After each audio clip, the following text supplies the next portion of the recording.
पिछले कल जो क्वाड देशों के पीएम और प्रेसिडेंट्स की मीटिंग हुई, उससे एक बार फिर साफ हो गया है कि भारत क्वाड के मंच का इस्तेमाल रशिया के खिलाफ किसी भी हाल में नहीं होने देगा। यानी कि क्वाड में ऐसी कोई भी गतिविधि नहीं होगी जिससे रशिया का नुकसान हो और भारत और रशिया के रिश्तों के ऊपर उसका कोई असर पड़े। यूक्रेन रशिया युद्ध के चलते अमेरिका पिछले 3 दिन से रिक्वेस्ट कर रहा था कि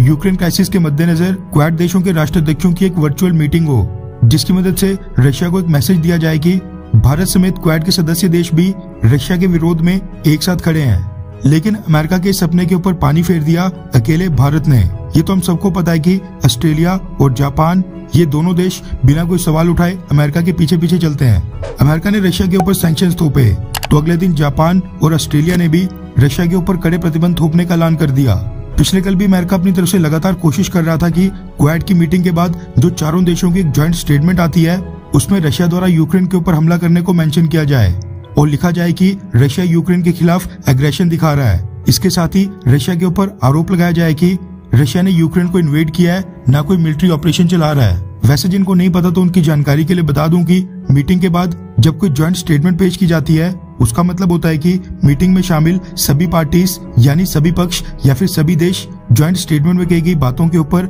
एक ही स्टैंड रखते हैं। अमेरिका चाहता था कि पिछले कल जो क्वाड मीटिंग के बाद एक ज्वाइंट स्टेटमेंट पेश की जाएगी, उसमें साफ तौर के ऊपर ये लिखा जाए कि रशिया ने यूक्रेन को इन्वेड किया है और यूक्रेन के खिलाफ एग्रेशन दिखाया है। इसके साथ ये भी मेंशन किया जाए कि रशिया यूक्रेन के अंदर सिविलियंस को निशाना बना रहा है। जापान और ऑस्ट्रेलिया, ये दोनों देश ये पॉइंट्स ज्वाइंट स्टेटमेंट में डालने के लिए बिल्कुल रेडी थे, लेकिन सोर्सेज के वाले से खबर निकल कर आ रही है कि ज्वाइंट स्टेटमेंट में भारत रशिया के खिलाफ ये दोनों पॉइंट्स ऐड करने के बिल्कुल खिलाफ नजर आया। और जो मीटिंग के एंड में एक ज्वाइंट स्टेटमेंट पेश की गई, उसमें ये बिल्कुल भी ऐड नहीं किया गया कि रशिया ने यूक्रेन को इन्वेड किया है या रशिया यूक्रेन के अंदर सिविलियंस को निशाना बना रहा है। ज्वाइंट स्टेटमेंट में रशिया यूक्रेन युद्ध को संबोधित करने के लिए ऑनगोइंग कॉन्फ्लिक्ट और ह्यूमैनिटेरियन क्राइसिस जैसे वर्ड्स का इस्तेमाल किया गया। क्वाड में भारत की क्या ताकत है, इस बात का अंदाजा आप इसी बात से लगा सकते हैं कि सामने अमेरिका, जापान और ऑस्ट्रेलिया एक तरफ थे, लेकिन भारत भी अपनी इस कंडीशन से बिल्कुल पीछे नहीं हटा। यानी ये 1 वर्सेस 3 का मामला बन गया था, मगर तीनों देश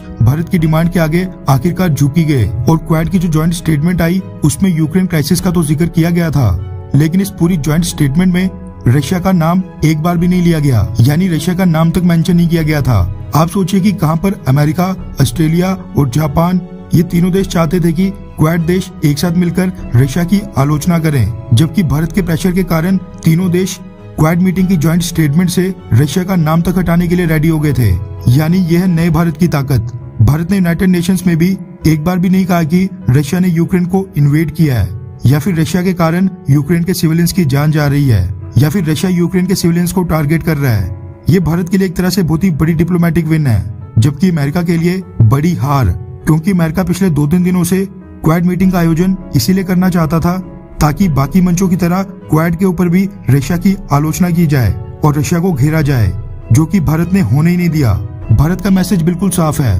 क्वाड के मंच का इस्तेमाल रशिया के खिलाफ नहीं बल्कि चाइना और इंडो पैसिफिक के अफेयर्स के लिए किया जाएगा। खैर, आपको क्या लगता है कि जब वेस्टर्न देश ये सारे के सारे रशिया के खिलाफ हैं, तो उस कंडीशन में रशिया को सपोर्ट करके भारत सही कर रहा है, हाँ या फिर नहीं? नीचे कमेंट करके अपनी राय जरूर बताएं।